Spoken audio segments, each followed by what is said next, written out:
setting stuff up. Be there in a second.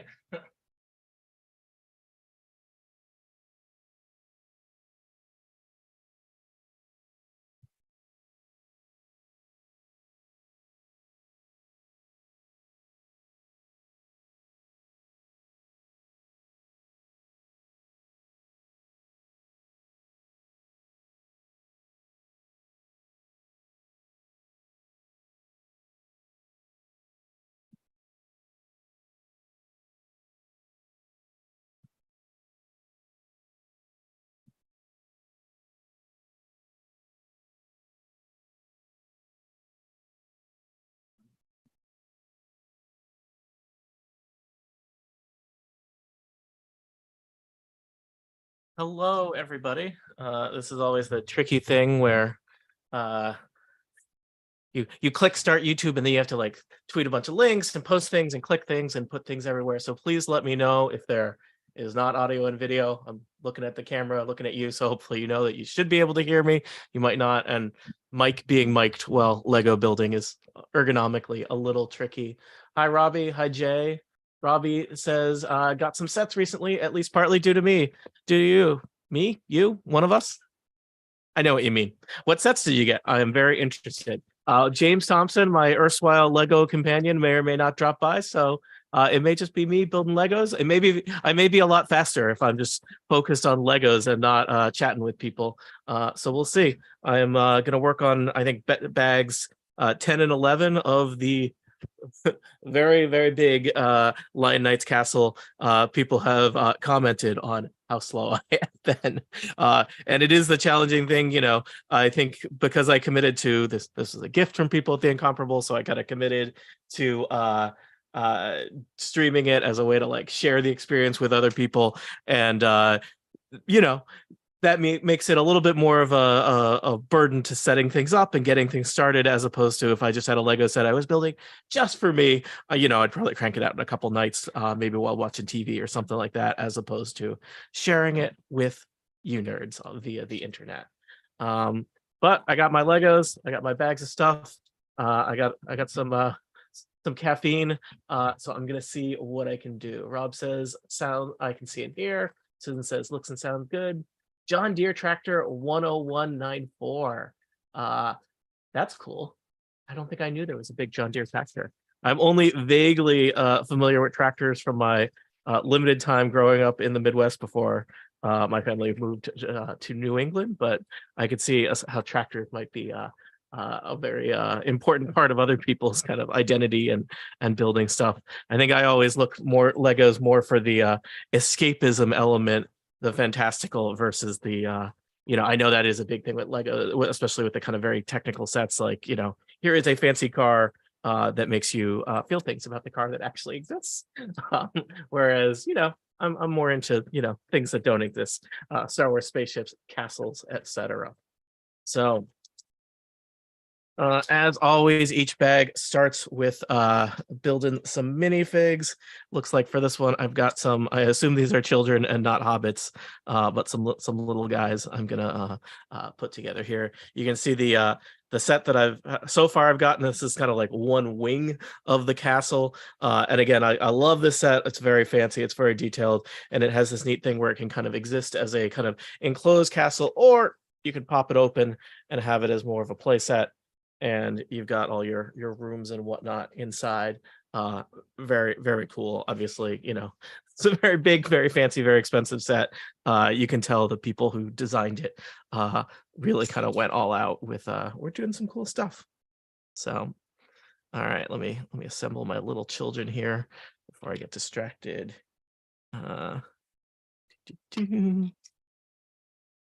Classic yellow figures. And this one seems to be, according to the instructions, holding, it looks like a little statuette or something. I'm gonna try and find in here, which is kind of cool. It is like a mini, gosh, I'm still really bad at knowing where the camera is when I do this. A mini, a mini minifig that fits in this minifig's little hands. Okay. This fellow needs some hair. I always struggle with Lego hair in terms of I have a Lego version of me as made by James Thompson from one of the Total Party Kill campaigns, and I feel like it is accurate to I think what my hair looked like at the time I was DMing, where it was a little at least. I was gonna say shaggy, only shaggy compared to my buzz cut hairstyle right now. I feel like there's not a Lego minifig that hairstyle that incorporates what I've got going on right now. So I always feel a little bit bad when your minifig is no longer accurate to who it's depicting. In this case, me. Just gonna drop my little guys on there for now, and flip to the next page. And I'm just gonna like flip ahead a little bit and get a sense of what I'm doing here. I didn't do that before, and it was a little bit like, what am I working on? It looks like this is going to be kind of extending the castle up and building up further and building kind of the next level of this apartment above this kind of music room, banquet hall structure here. So I'm reaching the stage of as the castle gets bigger and bigger, the available space on my tiny little desk I have set up here is getting tricky. Let me just scroll over, physically scroll, slide over here and just check out the chat. I'll bring the microphone with me. Why not? I think it's going to take me a long time to get through this castle, so I don't know if Rivendell is in my future. The Rivendell Lego set is enormous, very fancy. It looks very cool. That's from Lord of the Rings, and it's got like minifigs of the whole Fellowship and statues and this ornate elven meeting hall. It's very cool, but I think it might take me a while to to ever work through that, let alone get up to that. Yeah. All right. Let's dig in here.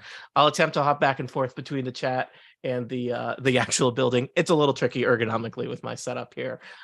Yeah. Okay. Go back to where I'm actually starting.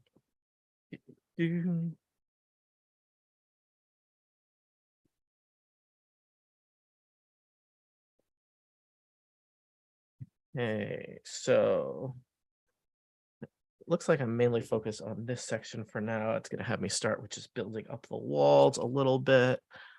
Try to do this quickly as I add in little bits of stuff.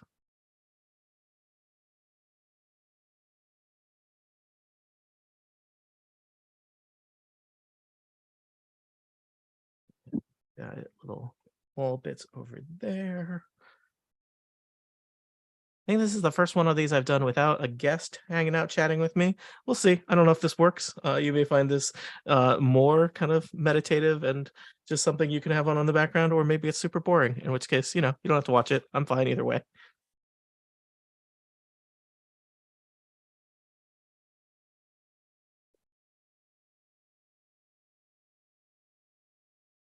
All right, laying down a bunch of little black pieces that I assume are going to be kind of the foundations of the wall that's going around this. This is the great thing of black Lego pieces on a black IKEA style desk are super easy to identify. And of course, I'm applying black Legos. 2 black Legos, always great.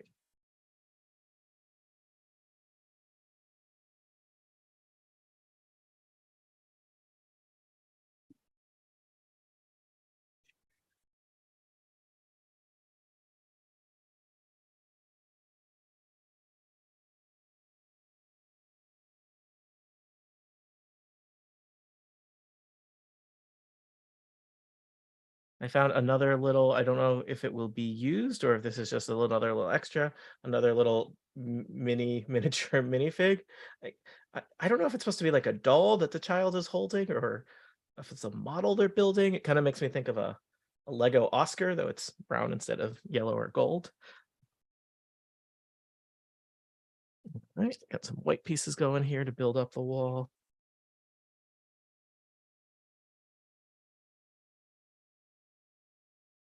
Oh, Susan is getting her elderly parents into Legos.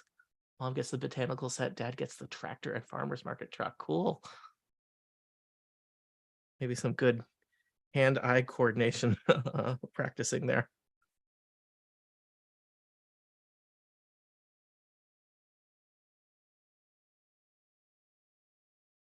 Mhm.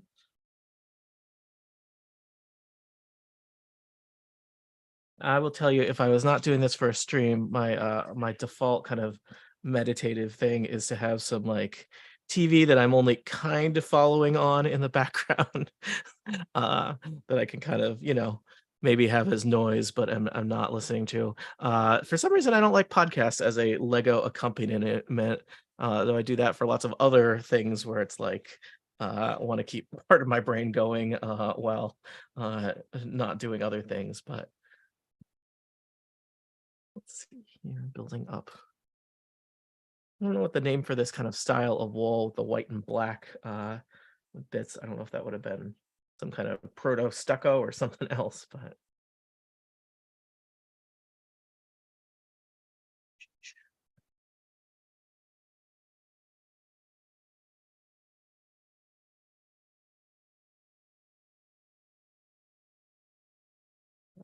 yeah. Oh, I'm doing a bunch of these, I see.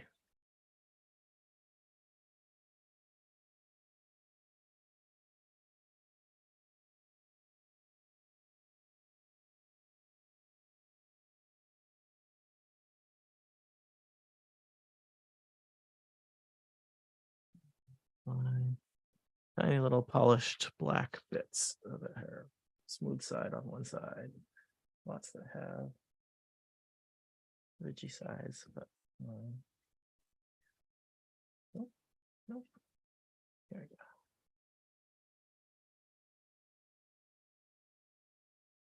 There. We go there. There we go. Okay, that was interesting. That built up the wall pretty quickly there with those style of pieces.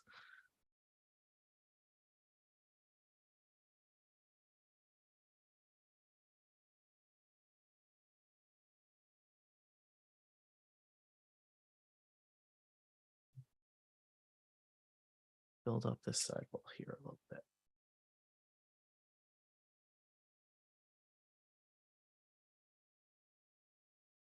All right, flip the page. Take a look at chat.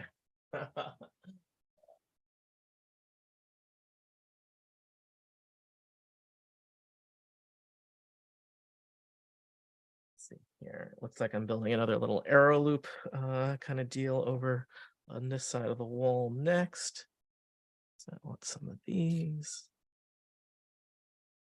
And one of those.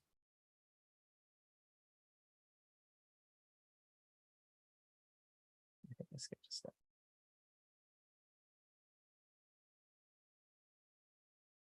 I skipped a step a long way ago. Yeah, I forgot to build up some walls here. I have to say I'm bad about following instructions. I mainly just look at the image of what I'm building and don't always look at the inventory of here's everything you're going to be using, which sometimes means I skip things that I shouldn't skip. So time to pop some things off and build the top.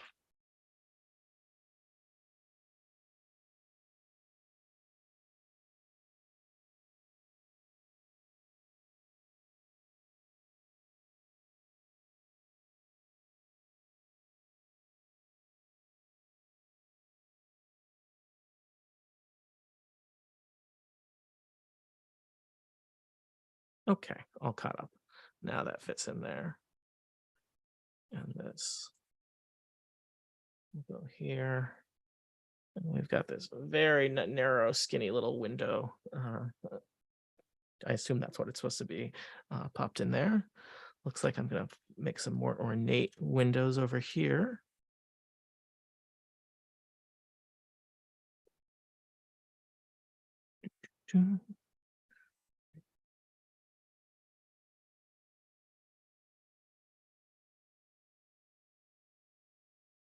Yeah, you go there.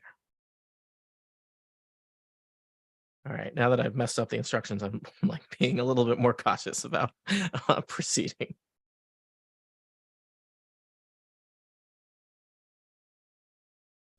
Another one of these, build something 3 times and apply it across the wall.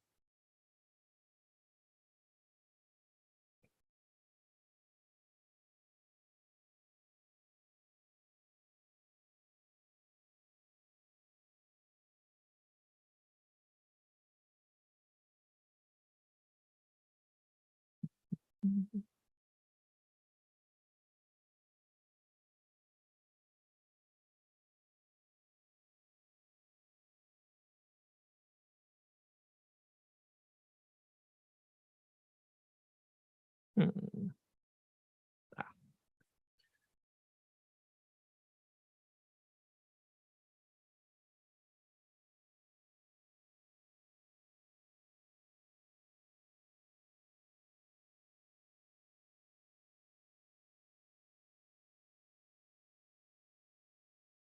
All right, I built my three little white and black wall pieces. It looks like they kind of nicely bracket my little window here.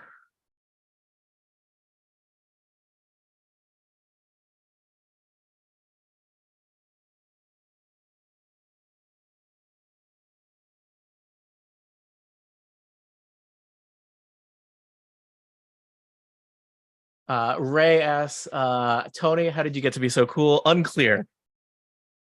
I think that's a highly um, localized um, determination. I think many people might classify me very much in the other direction, but thanks, Ray. All right, so this part, it looks like I'm going to build kind of a little extension with a little fancy window with a little tiled roof over it that I assume is going to connect this.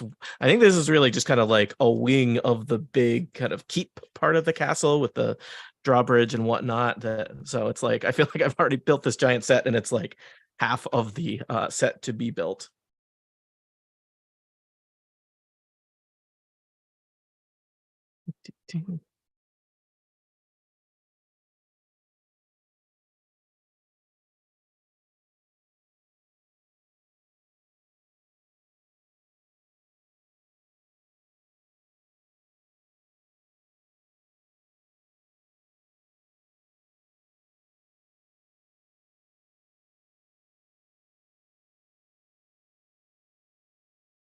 I do love this set uses a million of these little kind of custom pieces that are like, it's just a 2x1 gray piece, but it's got brick texture on one side and then like a very simple groove texture on the other side. And this castle makes use of a lot of that so that it's not just a kind of blank gray walls. It's got texture to it, which I think adds a lot aesthetically to it. All right, let's see here. I've got this fancy window, and somewhere there's a little stained glassy looking grill for it. Which I do not see yet. I don't think I've run into any issues with this set with missing pieces yet. I think every time I thought I'd missed a piece, it was literally just like I found it like the next day that I had clumsily dropped it on the floor. I think Lego's pretty good about that these days. Oh, here it is. I think I was looking for something black, something gray, and it is black. So I've got my nice little arched window here. Switch on it and build this up.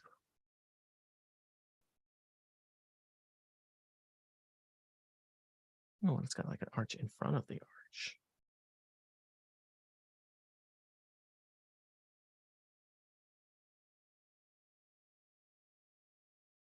Let me slow down and actually double check that I'm doing everything the instructions are telling me to do. Yeah, I think so.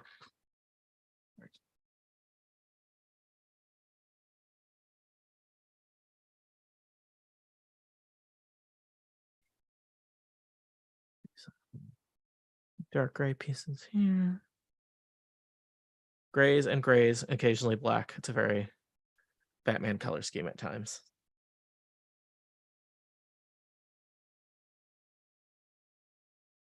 Okay, it's telling me to flip this around and build from this side. Oh. Okay. Wow, this little wall piece is coming together quickly. Now it's going to have me build like a little tiled roof dealy for it.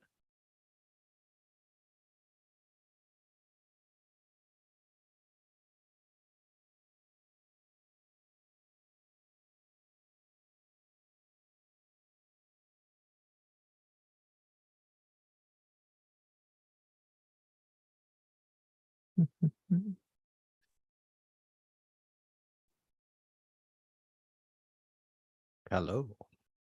James, look at you popping into my stream. Yeah, I had intended to be here as you started, but I didn't get a notification on my phone. No, I have no idea how long I've been building. I've just kind of been chatting with myself. People have been asking some questions. Yeah, welcome. I'm glad I'm wearing headphones. Otherwise, I might not have noticed you were there. Well, the castle has definitely grown since the It last time I saw has. I think I think I did a Tuesday night session with my total party group, total party kill group here. So I think you missed one stage of stuff, and I think at least I don't know substance wise if it was a big stage, but it kind of I think it had some dramatic visual stuff to it. So I'm kind of building this part up here now, and it has me building this little like I think it's going to be a connector to the other side of the castle. big stuff.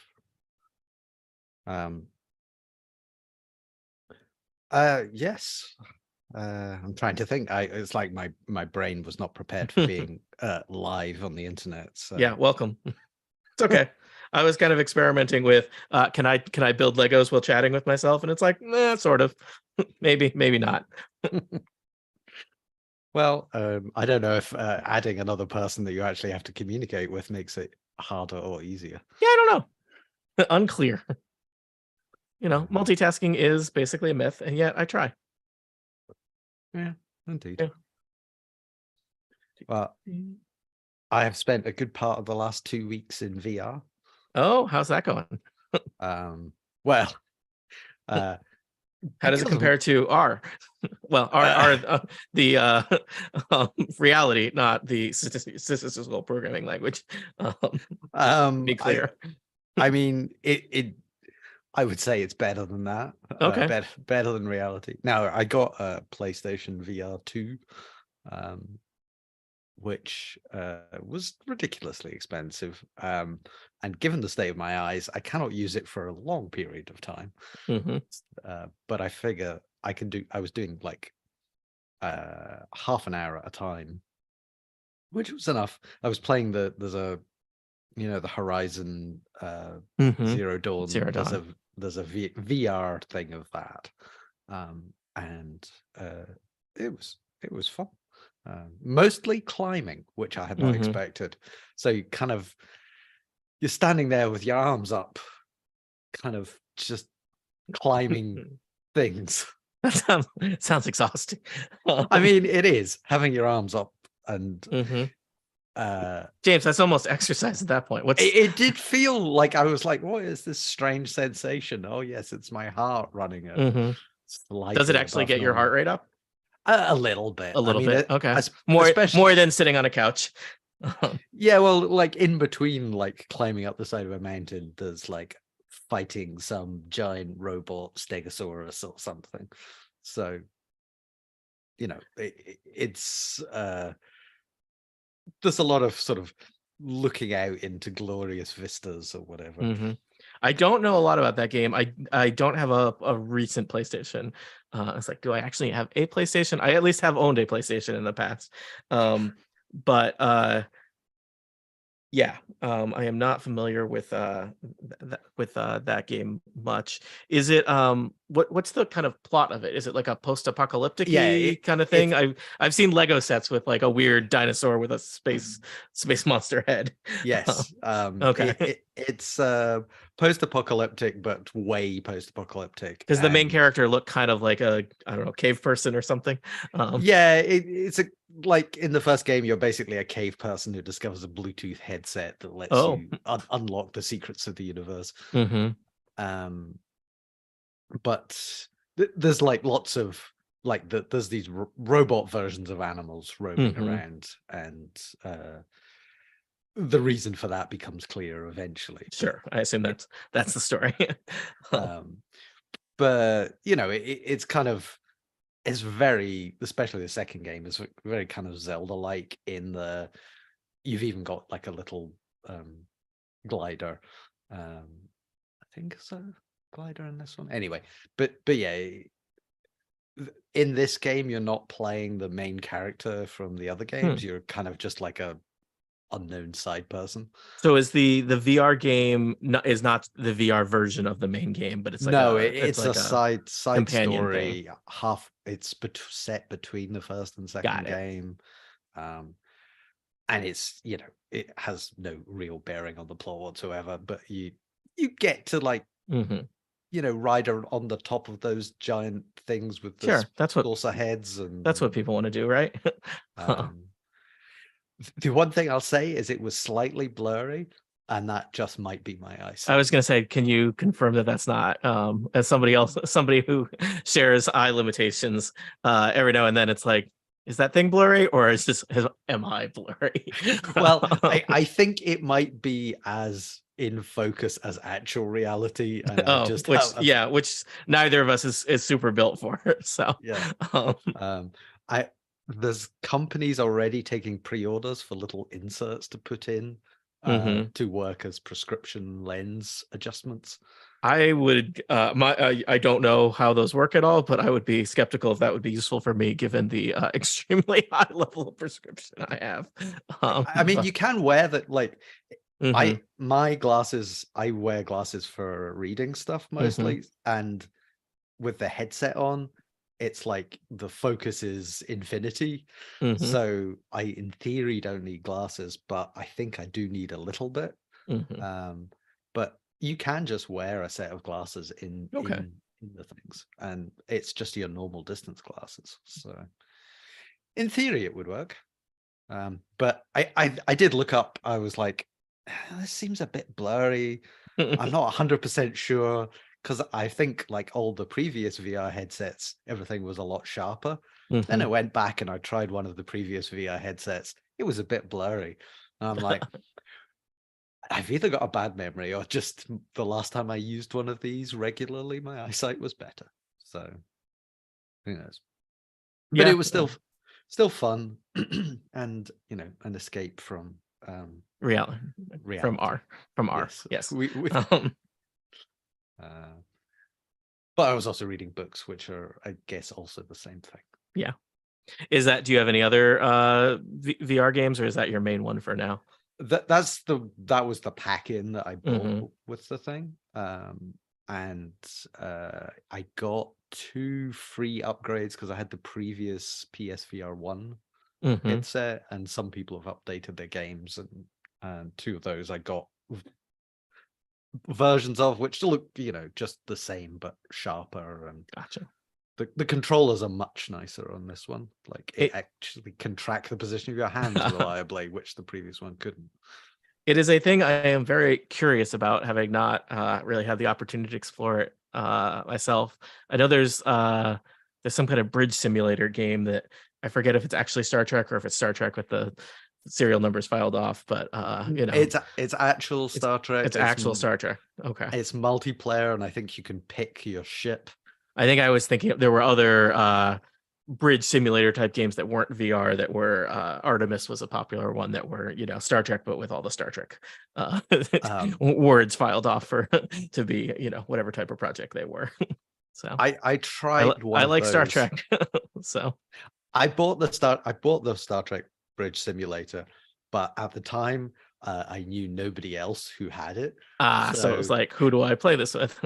it was a case of, I was on the bridge by myself, and I, like, sort of hopped between different stations, and it's like, this is Mhm. quite complicated to run an entire I was like, starship. can you is the game even playable by one person, let I alone think fun it by one was person? I think it Um, was supposed to be, but it wasn't fun, and yeah. uh I did very badly at piloting a Mhm. starship, so I I put that one away. Yeah. But I've certainly played stuff that's been unique in VR, you know, like Mhm. um I think I may have told the story on a previous stream, but there's a Batman VR game where you are Batman, and Oh yes, I think you've heard me. I think I've heard you talk about that one. That one sounds interesting to me. I am Pretty pro Batman though. Batman games. There's some really great Batman games. There's also some, meh Batman games. Well, this was made by the people who did the Arkham Oh, ones. cool. So the Rocksteady, I believe that. Yeah. Yeah. Yeah, I love And, those ones. So it was good, and there's a bit where you get to put on the bat suit, piece by piece, and then because apparently Batman is vain, there's a mirror where you can look at yourself in the bat suit and wave at yourself, and as Batman does every day before he goes off and fights crime, he waves at Yes. himself. I think the unique experience I had in that was discovering that Harley Quinn was quite short. Oh, I mean, more accurately, I suspect Batman was quite tall. oh, But well, as a not tall both person, can be true.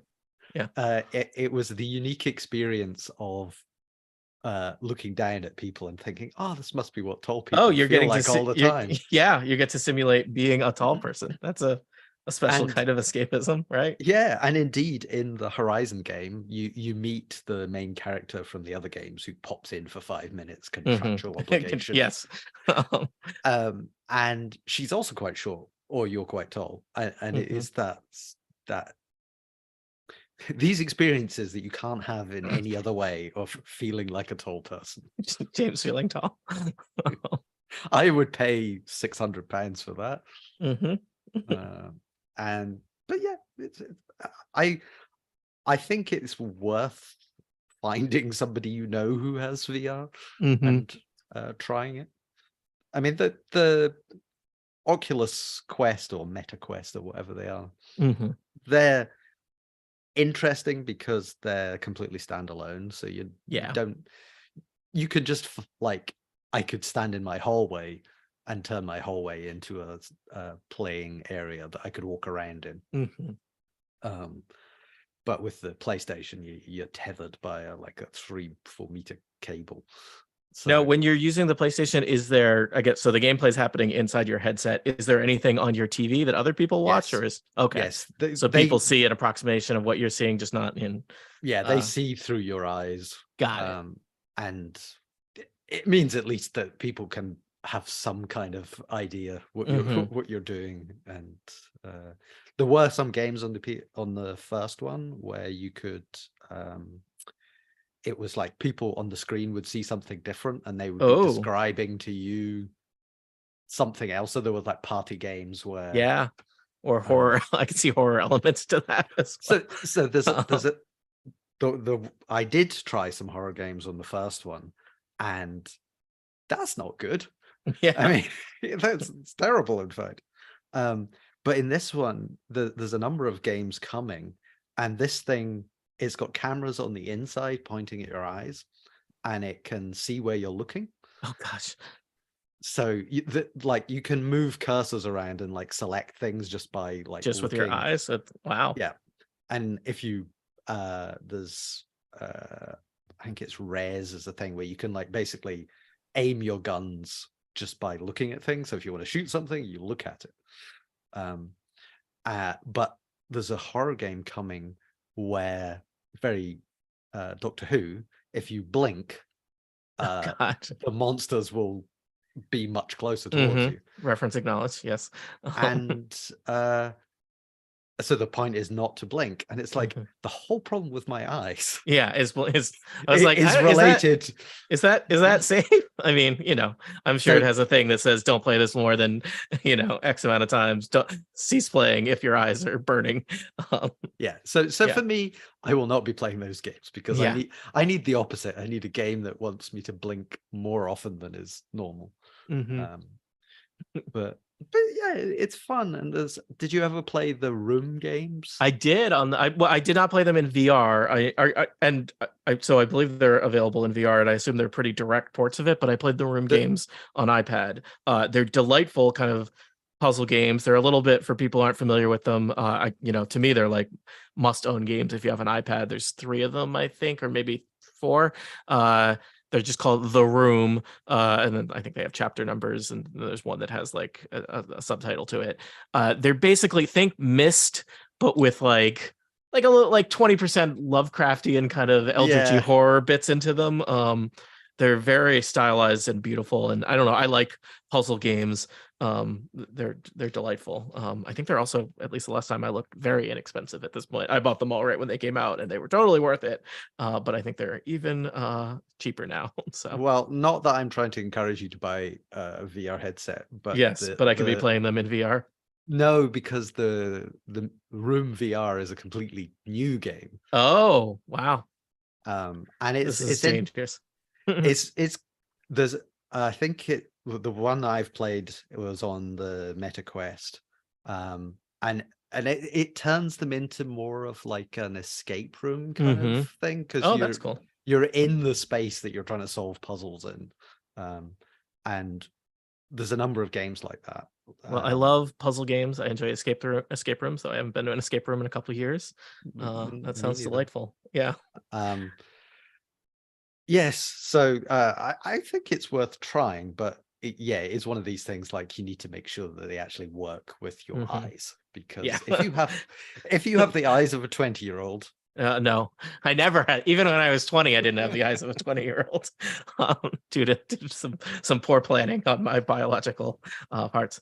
I'm just gonna say, I built this little thing, and I was looking at this and like, what the heck is this little yellow thing? But there was kind of a little like thing that indicates in the instructions, what a beautiful curio, doth remind me of a castle from generations ago. And now I'm remembering that one of the very first castle sets was all in yellow. And so I think the idea is that there's a little toy version of the original Lego castle within my castle, which is the kind of thing that, you know, the nerds who build Lego sets would find super delightful, and I'm amused by, even if I never had that set. It's cute that there's, I guess this is a little playroom I've built up here, or at least room with a miniature castle. So, oh, and it's even under construction. I see what I'm doing here. These are the bits to it, because it's not quite symmetrical. Cool. Well, I have been thinking about getting a PlayStation. I keep watching The Last of Us every week, and it's I feel like it is a stealth ad for the you know, the game / the concept of owning a PlayStation. I think probably not in my imminent future. Some people know I got laid off in January, so I am between jobs. I'm fine, but you know, I'm probably not buying any expensive consumer electronics in the immediate term. But maybe as soon as I do get my next gig, that would be a thing I would check out. So yeah, you can some kind of signing bonus. Yeah, sure. It's just a bonus for me of knowing where my next paycheck is coming from would be well, yes, yeah. and some form of healthcare. Yes, whatever. That, I mean, as you know, that's actually probably the main thing. Of course, living in America is. I mean, I think that is why many people I know have jobs. It's just so that they can actually. Yep. What a great system we've got. So. Yes, well, it's slightly better here in that, you know, if anything dramatic medically happened to me, I would be okay. But yeah, I will not slip into politics, because people are coming to this for escapism and Lego and. Yeah. All right, I finished bag 10. I am gonna go. I have my requisite little extra pieces that are all the duplicates of the very, very tiny pieces that I'm always nervous I have not used properly. I'm gonna go and open up bag 11. My goal today was bags 10 and 11. So I have a little, you know, when you go to the Lego store, and if you buy the bricks, you know, you can get loose bricks and you fill like a cup with them. Well, I have one of those cups which is just filled with the extra pieces from Lego sets. But they're all the tiny little bit pieces, right? So it's not, it would be challenging to build something with them. Like, oh, you've got a third eye for this creature or whatever. Well, that's very helpful. All right, as traditional, there is a minifig to assemble first. So you've been playing lots of PlayStation VR. I go kind of hot and cold on video games depending on if I have something I'm into or not. I think that's how I am with all my hobbies. It's like moderation is hard. So I have been playing a bunch of. They released I guess kind of an add-on or a new mode for a game I played a lot. So I've been playing a decent amount of, perhaps too much, of Hitman Freelancer. Oh yes. Hitman has a freelancer mode they released just a few weeks ago. That's if you like the Hitman games, very enjoyable and kind of they're kind of you know, I don't know, tagline for it is that it's a roguelike version of Hitman. And of course, people are like, what the heck does that mean? So if you're not familiar with the Hitman games, there are these games where you play the famous, there's like 6 or 7 of them at this point. They go way back to, they used to be PC games. The Agent 47, a bald super assassin who gets mixed up in various government conspiracy things, but the gameplay focuses on stealth, where you sneak around and you do lots of swapping of disguises, and the game tends to reward you for the most for if you can basically only assassinate your target without assassinating anyone else, and even ideally in some modes it rewards you for making things look like an accident, and if you get spotted doing something you're not supposed to, you get into big shootouts, which it is possible to escape from, but frequently end up with you dying. So they released this new mode. If you're a fan of the Hitman games or already own them, I had probably played it like a year or two ago and went and did the thing where it's like, oh gosh, now I got to reinstall this 60 gig game. It's going to take overnight to pull down. But it is a fun, pretty addictive mode for it. Trying to be mindful of how much time I spend playing that every day versus searching for job stuff. But yeah, it's enjoyable. I don't know. Did you play those games ever? Yeah, no, I played like the most recent 3. Yeah, Which yeah, they this just uses the started locations for those. Yeah. I think they started the numbering again. Yes, they did. Classic gaming. We're scared of our numbers being too big because people won't want to play them if they are coming into the 7th in the series or something. I like I like them all, and I believe they've kind of unified everything. So if you own the 3rd game, you now Yes. have all the previous games and bits. Well, at least the previous 2, yeah. And they do a thing where they even kind of, so Hitman, which is not the first Hitman, but the first of the recent trilogy came out, and then they had Hitman 2 and Hitman 3, and they did this thing where basically they did kind of improve an increment with Hitman 2 and Hitman 3, and then all the levels from Hitman 1 and 2 are then kind of playable in the Hitman 3 engine, with a kind of gameplay and graphics improvement, which is pretty cool. So yeah, I've been playing a bunch of that. You go. I was just going to say they did a VR version of that. Oh. I believe I played some of that. I don't know if I want to play a VR version of sneaking around murdering people. It already feels a little weird just playing it on the big screen. But well, surely you want to put your hands around the person's neck and it was interesting. I didn't play much of it, but I do wonder if they're going to do a PSVR 2 version of that. But I liked in the 3rd game that they did things like there was a kind of like a sort of Agatha Christie murder mystery. Yes. And that is one of my favorite levels. Is there's a house that takes place at a old British manor estate, and there has been a murder there already, and you can, in fact, there's a guy who's sent to investigate it. You can knock that guy out, take his clothes, and solve the murder if you're so inclined, or you could just run around, stabbing people and stashing them in closets. It is very much a total party kill style. Let's turn up at this place and pretend to be whatever inspectors. Yes. And there's certainly one where it's like, was it a vineyard or whatever? Where yes, there's one in like South America where you're at a fancy winery. And yes, here to inspect the things and accidentally push people into great presses or whatever. Yes. Creating industrial accidents as you go. I should check out that thing. I believe in the freelancer thing you get a house as well, which yes, you do. You get to decorate, of course. Which is that is what I like. I don't care what the game is, just give me a house. Just give you a house to decorate. I finished off the other thing I played before I got the VR thing. Well, 2 things. One, I finished off all the DLC for The Witcher 3, a 7-year-old game or whatever. which was really good, and it also featured a vineyard and a house that you got, which you could decorate. Very nice.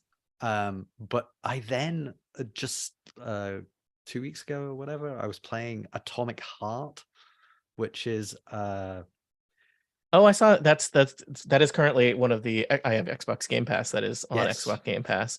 I've seen kind of I have an older Xbox, so I always I do not pay as close attention because half the time it'll be like, yeah, Xbox Game Pass, and it's like, oh, only if you have an Xbox X or S, which I do not have. I don't know on that one, but but it is also I saw kind of mixed reviews of it, but you enjoyed it?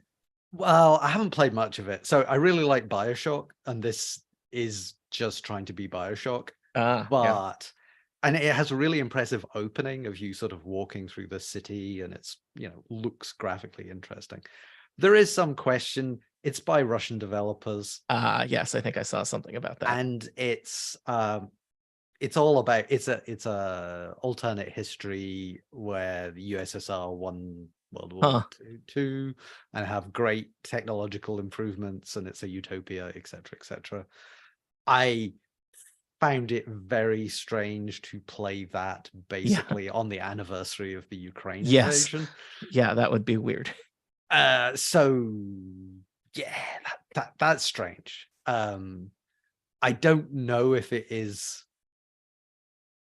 It feels like you're walking around in Russian propaganda, but that might be the game, because it's all clearly going to go wrong. Yeah, I guess it's like, well, what is the message about that, right? Yeah, and I haven't. I mean, BioShock, for example, is not that like this is a libertarian utopia. Everything's great here, and it's like, no, the city fell. Yeah. So I don't know what its politics are. Yeah, but it's certainly strange to play it in the current thing. I mean, I kind of was feeling, well, I'm paying this on. I've got Game Pass, so I'm playing it on Game Pass. If I am contributing funds to, Russian government via whatever shell companies and who knows, at least I'm not, they're probably getting pennies for my having installed and run this game. That's the spare chance. Yeah, it is. I mean, some people say keep politics out of games, and it's like a lot of games have political messages in them. I'm even reminded of, we're just talking about, I really enjoy stealth games. The classic stealth games. The Thief series is a classic steampunk series. Hitman games, and the Thief games reward you for being kind of nonviolent, which is kind of cool.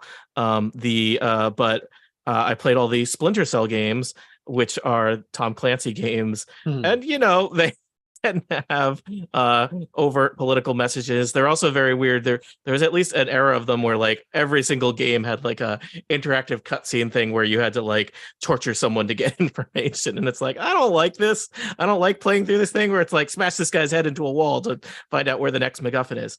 I assume this is a Lego rug, and I have put one of the pieces in at a 90-degree angle from where it's supposed to be, and I am having a heck of a time trying to get it out so I can fix it.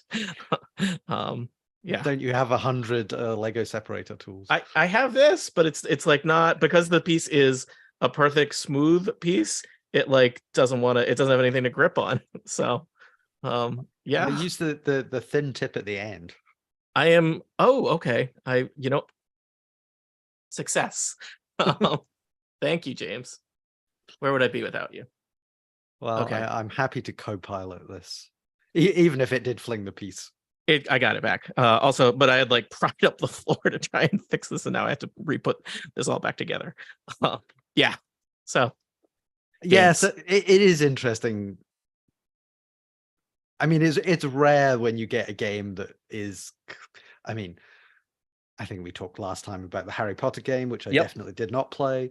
But it's when games intersect with actual real life, my nice escapist fun, Yes, I'm happy to have been climbing a mountain and shooting arrows at robot dinosaurs. As you do. Let's see here. Looks like I'm putting these little chronologically dingies here. I have not. I was going to say I haven't built any Lego since I last saw you, but that's not What? true. Okay. I went into the Lego store to have a look around, Hmm. and As if you don't already know what Lego sets are available. I know Yeah. it's like Hey, there's a Target near my house that I frequently just dip into to see what they have, and it's like I know what Lego sets exist. I'm just checking what you happen to have on the shelf.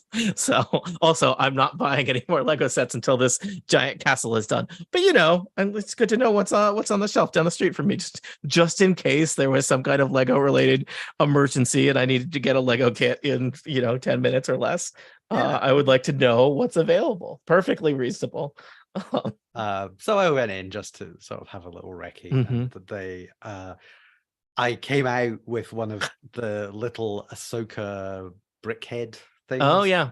I don't particularly like the brickhead things because I'm not a Funko Pop type person. No.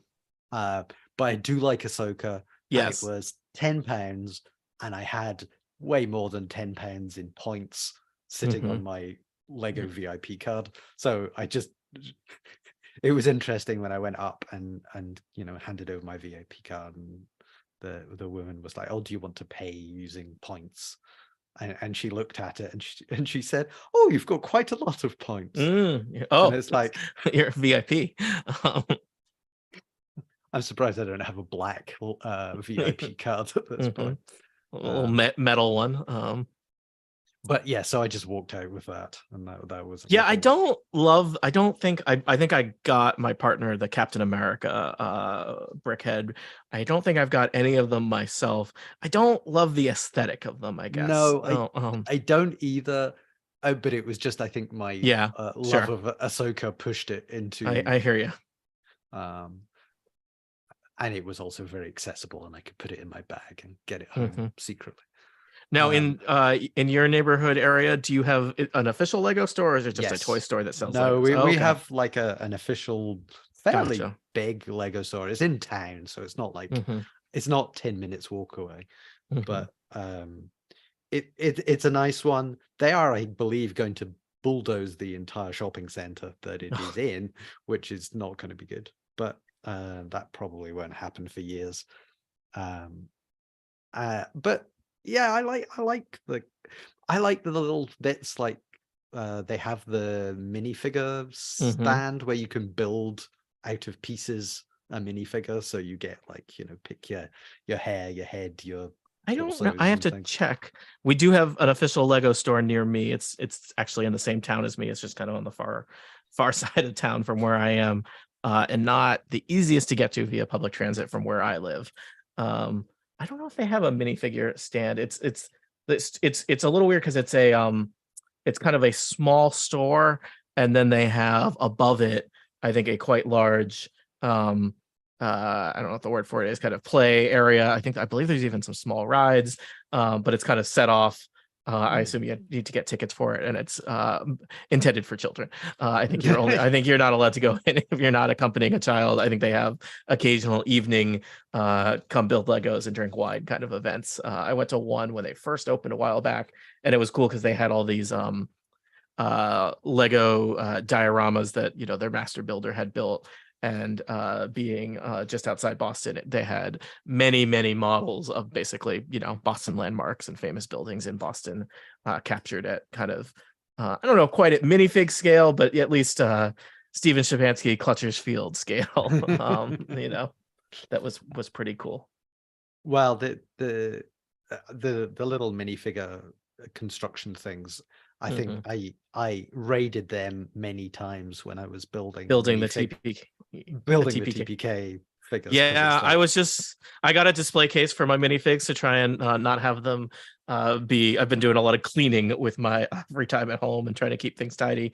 And I found my Tony minifig that you kindly made, and I felt like I need to update it to like have glasses and because I think at the time we did that I was on a wearing contacts a lot, and also I feel like I need a version of my hair that's shorter for that.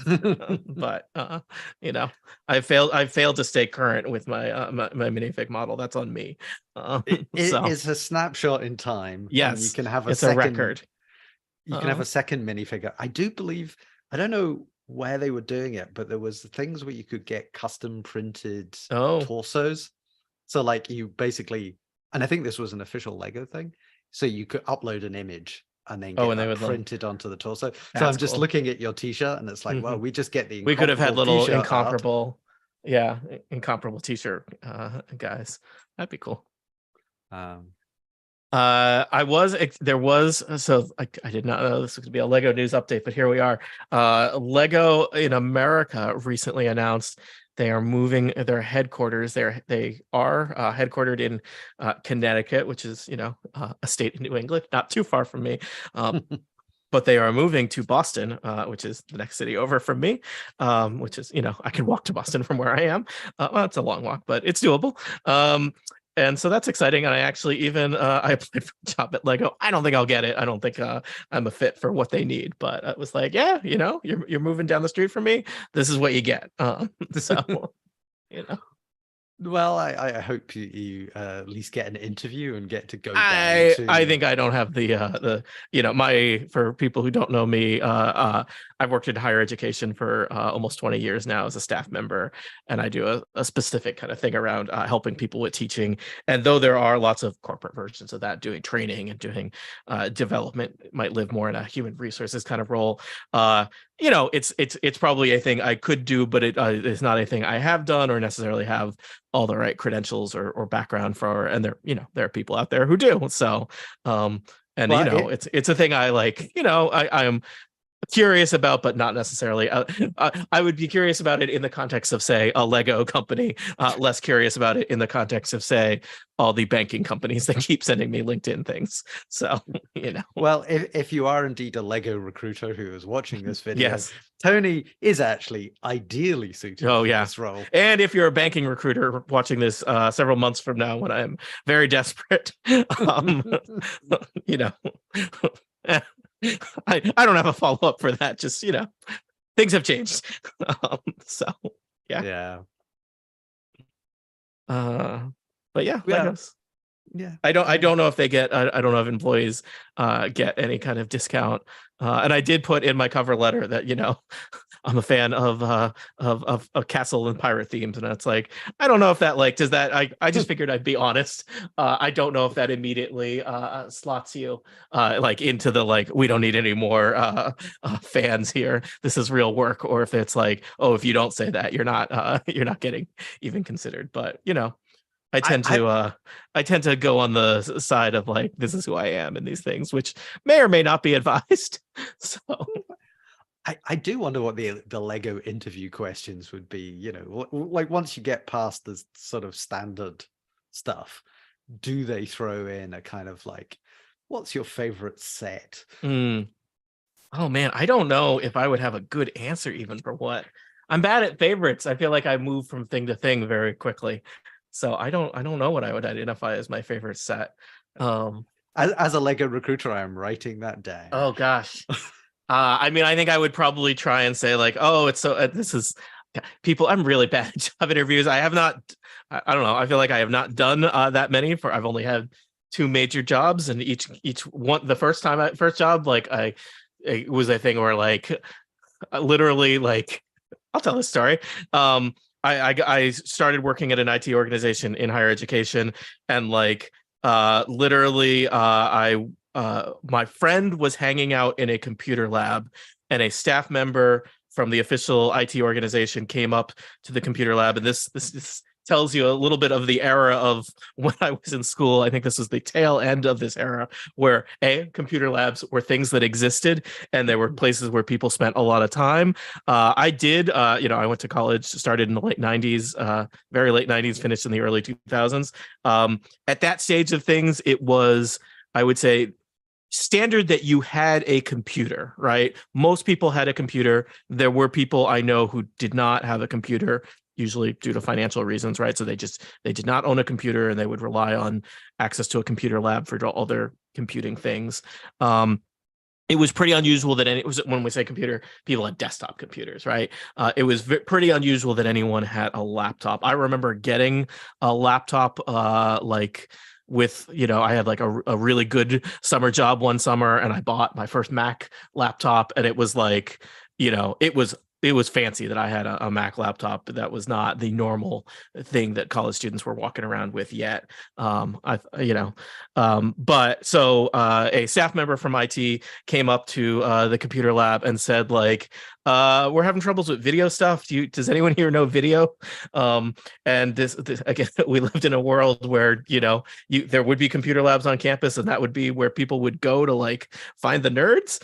And I was not present, but basically someone who knew me was, and I used to do a lot of digital video stuff back in the kind of early days of digital video, which there were these DV cameras that were still tape based, but were the first digital cameras. And this was early days of Final Cut and things like that. And basically a friend of mine gave this IT person my email address and they emailed me and said, like, can you come help? Like, they had a lab that like someone had built and then I think like left, and it was full of like the fanciest Macs and video decks and stuff. And like basically like they had built this fancy room and didn't know what to do.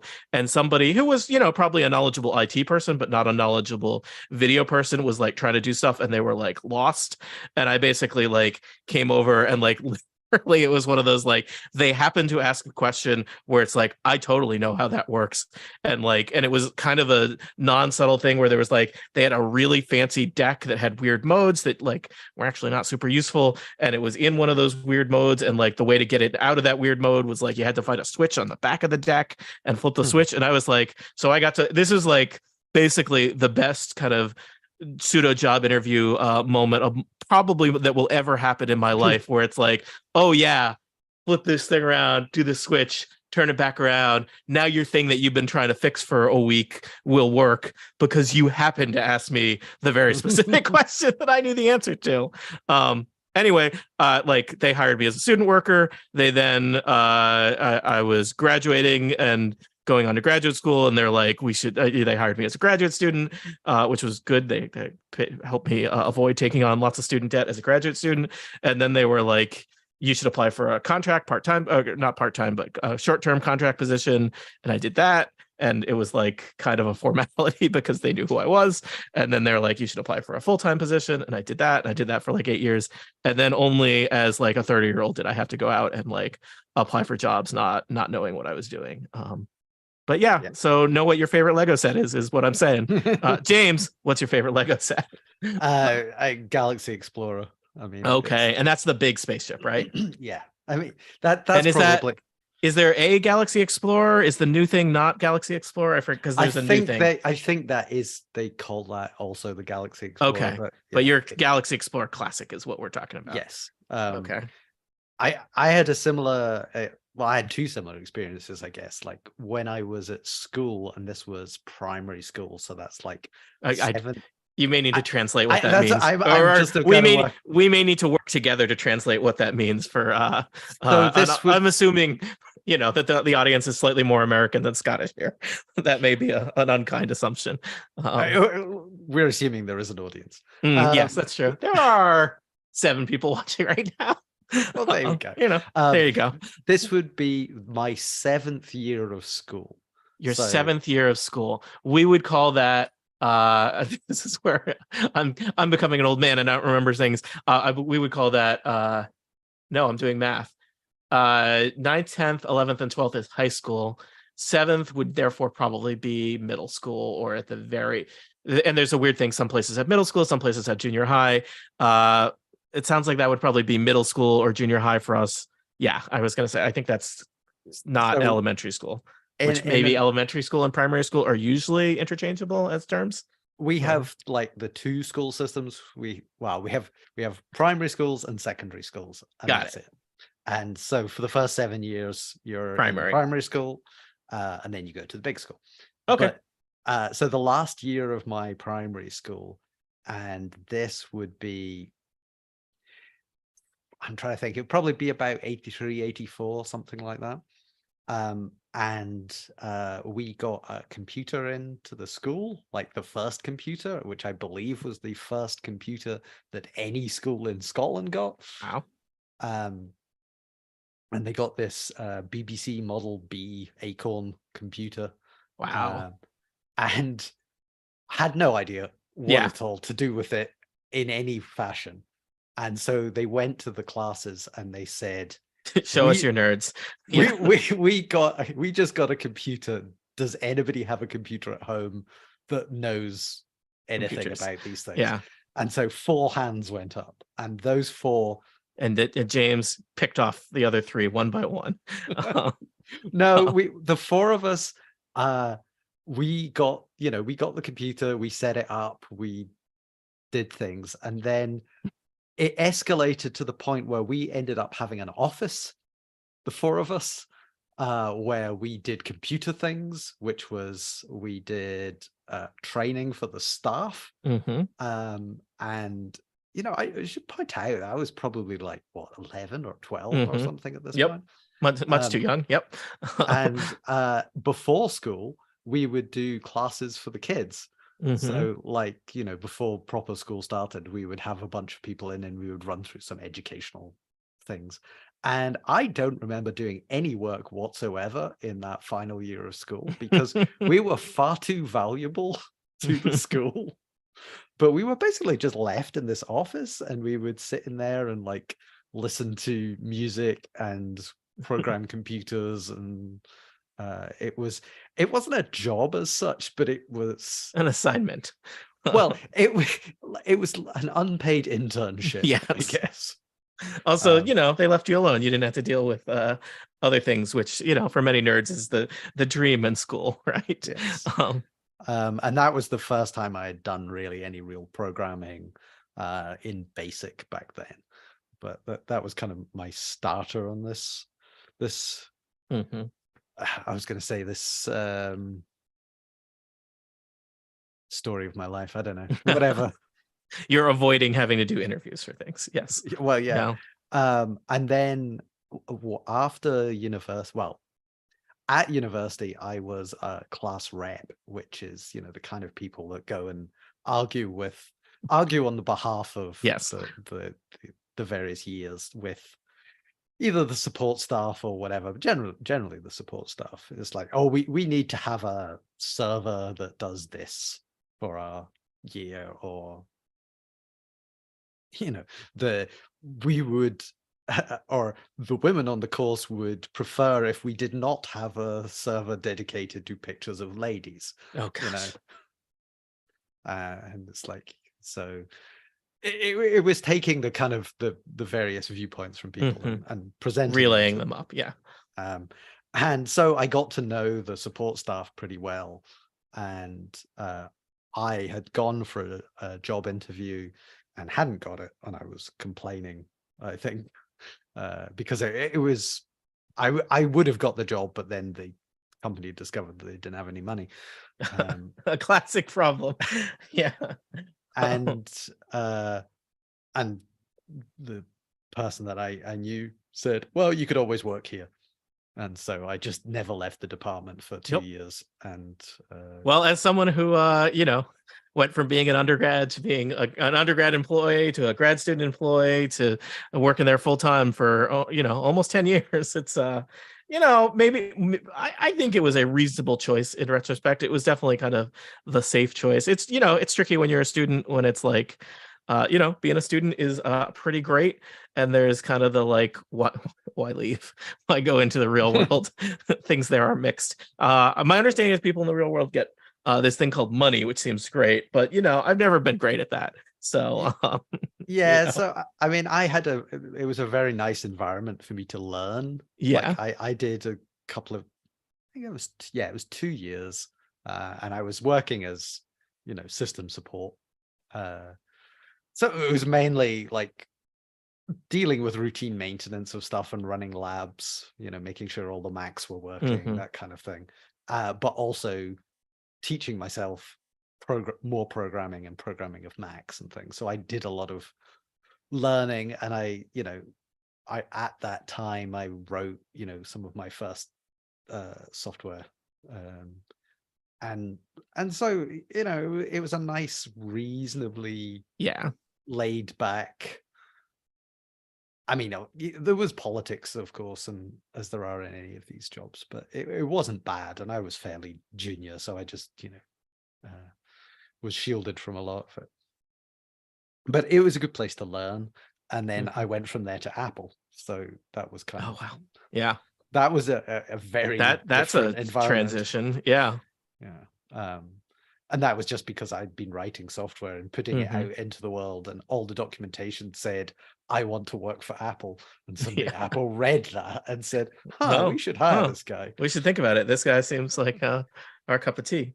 Yeah, And to the extent you're comfortable talking about Apple stuff, I know that some of it's probably stuff you can't talk about. Was this were you still in Scotland or Ireland at this stage of things? First of all, when I left my job at Apple, I discovered the unsigned non-disclosure agreement at the bottom of my drawer, so I could talk about anything. Well, okay. Also, to the extent you feel like talking about it on a stream, but I've this is not an interrogation. I have told all the worst stories on a variety of tech podcasts, so okay, that's not a problem. But so I was in Scotland, but this was the south of Ireland and Cork, where there was a small development team. Like most of the stuff was done from Cupertino, but there was a small team there. Kind of, I think originally they were supporting hardware, some small hardware projects as well. So there was stuff like, there was a Mac with a TV tuner at one point, and that software got done in Cork. And so Cork, were you working remotely then at this stage of things? No, I had to move to. You moved to Cork. Okay. And my wife and I, we moved, and we were there for 4 years. And it was it started out when I joined Apple. I discovered that they were basically a month away from bankruptcy. Oh gosh. This was a different time for Apple than what we live in now. Yeah. Yes. This was very much the Apple of the late 90s, where I think possibly the Newton and things existed at that point, and Apple, I'm not sure who was the CEO. I was going to say, were you there before Steve Jobs came back? Yes. Okay. So I was there, and Apple was about to explode. And, oh gosh. They brought in a hatchet man who laid off a lot of staff. It was all very stressful. I know what that's like. My boss left a month after I joined, or something like that, and it was kind of like, you realize that the glorious castle that you saw on the hill, once you actually got there, you realize had mortgage payments to make. Yeah, the back had fallen off it, and it was full of spiders. And God.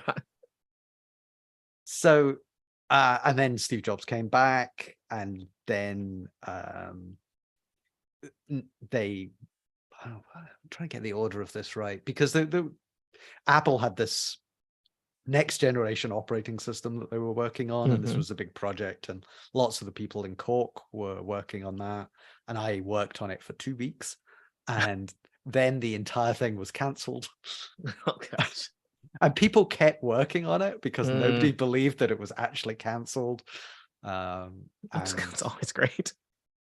It was chaos. And yeah, they bought Next, but it really felt like Next had bought Apple, because all the Next executives came in and took over like the top roles.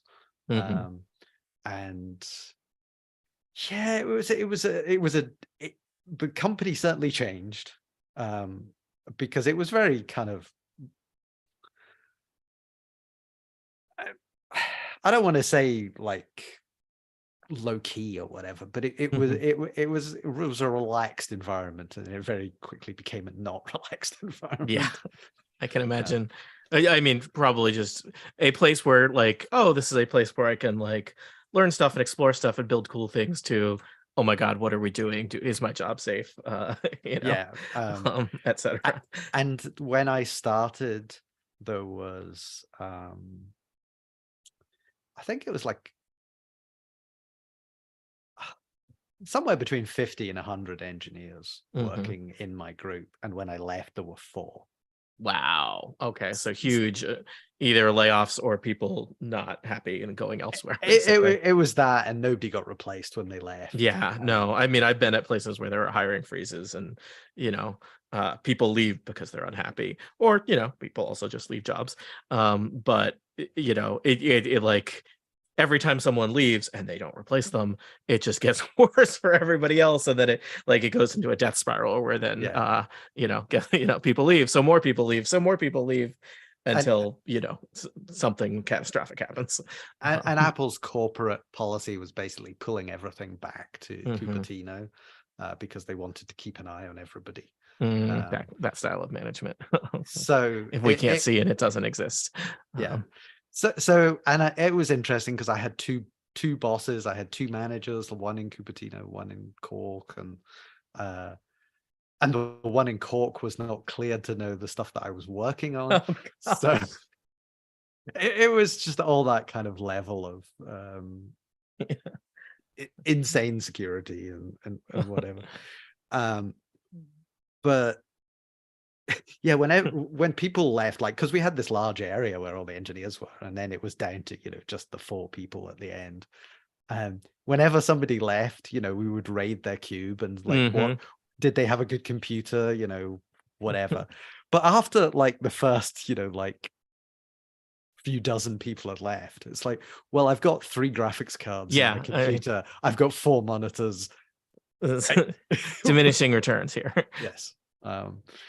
And yeah, and we went from like, we could all fit around a table in the cafeteria, like a Mhm. small table. And I told the story a lot, but basically I was told to move over and I said no, and eventually resigned because they were going to take me off all the projects. And I think a week or 2 weeks after I resigned, they laid off the remaining 3 people. So Oh gosh. So they gave you the like move to California or yeah, yeah. or else. But what they Yeah. weren't saying was, we're about to fire everybody. You Yeah. need to move to California, which would have been a different conversation. Yes. But they clearly did not want to say that to me. So I should have just waited. Mm. And, maybe I would have got laid off and got some money. But it was a very stressful time. It's one of those, like the documentation had all these lines about how I really wanted to work for Apple, blah blah blah. Mhm. I later changed that to say, just be careful what you wish for. Yeah. Monkey Uh, paw. but I learned a lot. I made friends. Yeah. I was young, like I was a child. The pictures of me from that time, I should not have been in charge of anything at all. I looked like a 14-year-old. And I also bought a bunch of stock back in the late 90s because there was an employee stock purchase scheme. I don't know Where if you scheme could is the word you want to use, but okay. well, it was a thing where you could have some of your pay as Yes, in the in the form of, and you did this thing like a buy and sell. So you got Mhm. the stock and then immediately sold it, and somehow this was a tax efficient. I am not Mhm. a corporate tax expert, but anyway, or you could do a buy and hold where it actually turned into real stock, and I did that in like at the lowest point of Apple stock, and still have some of that stock. So it was I definitely made more money out of Apple stock than I made out of salary from Well, I working at guess Apple. that's good. Um, yeah, we don't get that experience in higher education. So I was going to say, like, did not have no, shares? no, not so much. I just want to show this neat thing that again, I love the little details in this thing. So I was building this little nook and it was very weird because it has like a little gold frog in it, but they've done this very elaborate thing here with hinge pieces where when the castle is open kind of this way in kind of uh I don't know what you call this playset mode, but as you start to fold it, this wall slides at a different rate than the rest of the hinge. And I don't think you can quite see it because of how dark it is in there. And maybe I'll play with my light a little bit there, but you can see there's like a little secret passageway here that opens and closes, and there's just a little pedestal with a brass looking, maybe it's supposed to be golden frog figure there that like disappears as the wall closes. And most of what I've been building from this bag, it looks like, I think this is somebody's little sleeping quarters, little bed, little writing stand, and this rug and fireplace, and the rug that I spent forever trying to fix after I put it in sideways. So have you built any toilets yet? I don't think I have anything that counts as that. It is a castle, so there may be, like, running water would not probably have been a core feature. Well, but suffice to say, I believe in a bag later on you're going to encounter a brown frog. Oh, what is that slang for something? So well, yeah. But I am nearing the end of this bag. I don't have the sense of scale of how much of the castle this is. So, I think I am building this part over here of the castle. So it's like, I think this is maybe half, maybe 2/3 of the castle. But there's still a lot of castle. I mean, I will say, I've got the giant box that I've been taking the bags out, and this is bags 10 or 11. The bags go into the 20s, so I think I'm not at the halfway point. This is a big build, but it's also, I think it is the thing which, I think I've only started to appreciate recently, where it is it's a very satisfying. Obviously the details everywhere are amazing, the way things are fit together, that you then construct them. I mean, I think that's like kind of a secret art to the design of Lego sets. It's not just like, how does it look, but what is the experience of putting it together. And this is a very expensive, very fancy set. It feels like they put a lot of time into it. So yeah, I apologize. I sidetracked you from Apple things. No, that's fine. Yeah. I was drifting off into yes, certainly 20 plus. God, I don't want to think about it. 25 years ago, whatever. Yeah, but Apple of the late 90s was definitely a different company to Apple of the now.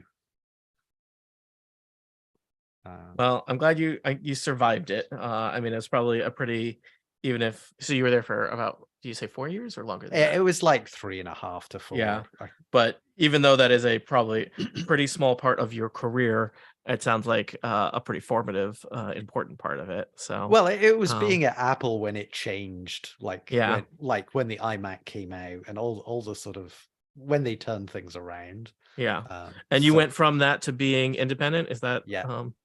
And I imagine a lot of how that ended up was formative in the experience of knowing that you wanted to be independent. Yeah, there was definitely like, not having your own boss is a wonderful thing if you can do it. Yeah.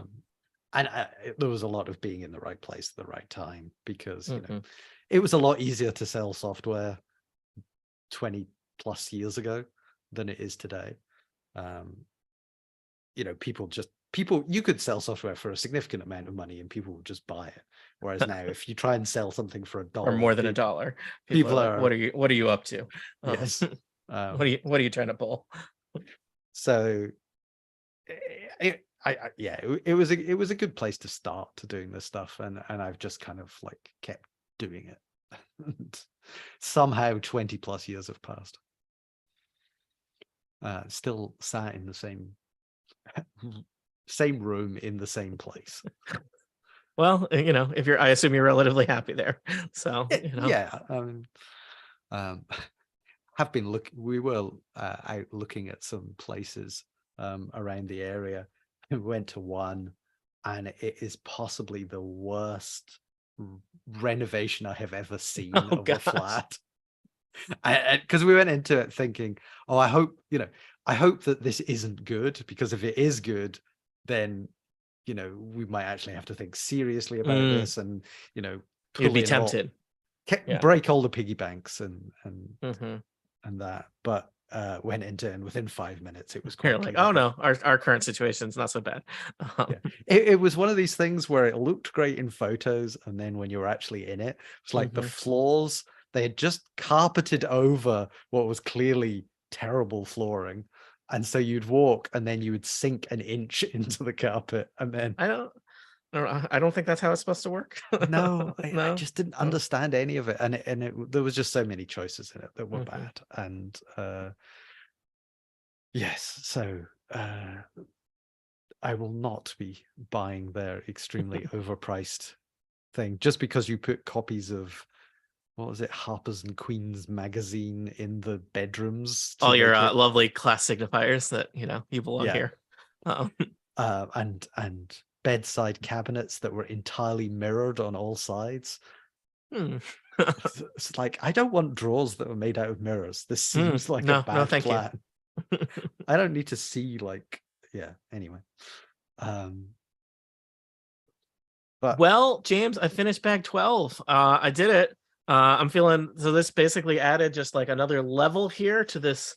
I like it. It had me building it in the split apart mode, and then you see it in the assembled mode. I guess this is a children's room, right? With a little Lego castle that is being built within the castle. And I have to say, it was kind of a neat thing as I snap it together here, and you see that there's this little balcony area over here, and this is where that slidey wall is with the secret passage with the gold frog hiding back in here. And it's really kind of starting to take shape. I'm curious if this is, I think this will be an exterior staircase here versus I wasn't sure if it would be part of a room. This area is still clearly going to be built up, but it's starting to feel like half a castle now and not just like some rooms with gray walls. yeah, around them. it looks really nice when yeah. it's put together like that. And now you realize that the rooms that you've been building are two halves of the same room. And yeah, I did not realize I was doing that until it fit together, and then I was like, oh, and it's kind of pleasingly. And I put in one of the little child-sized minifigs because I'm interpreting it as a child's room with the Lego castle on the floor. But I don't know, because only children play with Legos. Only children play with Legos. So yeah, I don't know. It's delightful. I just love the little detail with the tiled roof here with some of the tiles are a little mismatched or weathered differently, and the lovely little window here, and just even, and again, I think back to like, I don't know, Lego castles of our youth, James, where there would have been just like gray walls, and the amount of like texturing and windows, and they've got the little green vines climbing up the side is it's delightful. I don't know. I'm a fan. Legos. So yeah. Give Tony a job. If you know someone in higher education that needs somebody to help them out with teaching and learning, send them my way, especially if you happen, of the 6 people watching now, to be an important higher education administrator in the Boston area, ideally. But even if you are just someone watching the stream or watching this video later, if you do want to support me, I'm fine. But if you want to throw a few bucks my way to buy me a cup of coffee, you can go to GiveTonyMoney.fun, a delightful URL set up by Micah Sargent, which allows you to send a few bucks my way, should you be inclined. No pressure. Asking for money is weird, and I don't like doing it. I don't like doing it either. I did, however, create peacock.fun, which is... The .fun top level domain name is a fun. It's literally fun. Yes. So it's nice to say .fun. I wanted something saying, because I've become a t-shirt magnate like Maltz. Oh, nice. I did actually. I made my first t-shirt design. And submitted it to Cotton Bureau, and they approved it, which is cool. Mainly, I have a couple ideas for some other things. They're mainly things that are references to video games, and I've got some ideas for some references to role-playing games. But I don't know if I will make any money off of this.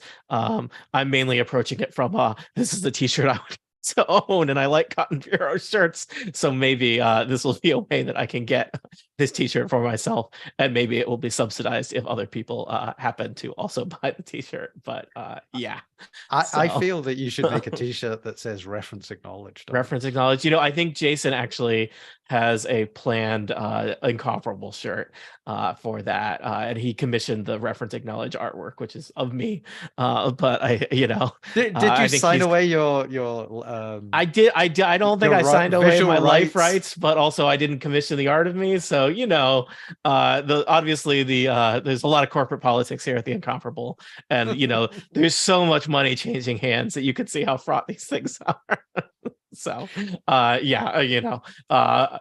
mainly, it's like I would be amused if other people have a shirt that has my face on it. I don't know. I don't think I can wear that shirt, or at least I would feel weird if I were wearing a shirt with my own face on it. It's a little bit too much like something that like it feels like a cult leader would do. So I think I'm going to steer clear of that. But yeah. I mean, if it just said reference acknowledged, and but it has my face. But so, then yeah. you have your own face. So anyway, that's givetonymoney.fun. Also, if you want to get some PCalc shirts, PCalc.fun. Is that what it is? Yes, it is. Yes, it is. So nerds, thank you for watching. Thanks for hanging out with us. Thanks especially to the people that drop questions in the chat. It's nice to know that there are other people out there existing in this world.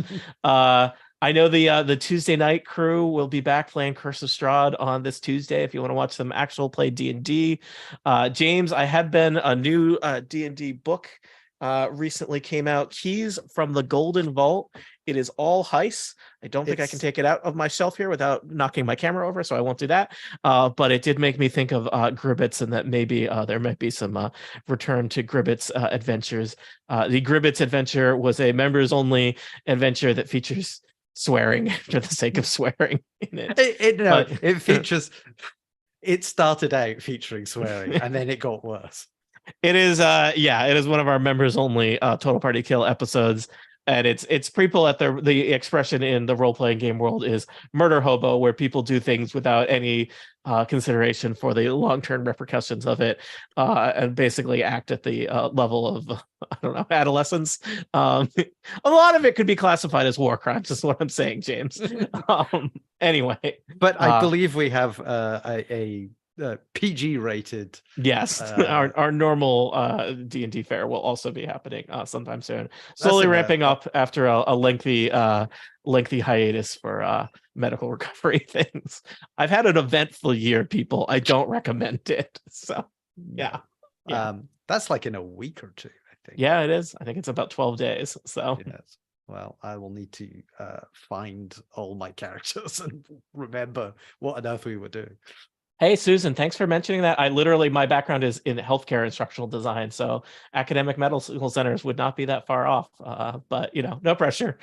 There are lots of options out there. But I appreciate. I'm attempting to leverage my loose network of people for the first time in my life. So, yeah. Well, that's what people are for. I never knew. So not just for role playing games. So who knew? Who knew? Well, I'm gonna hit the stop stream button, which I have to slide over to the other side of my room to do that. But nerds, thank you for being here. Thank you for hanging out with us.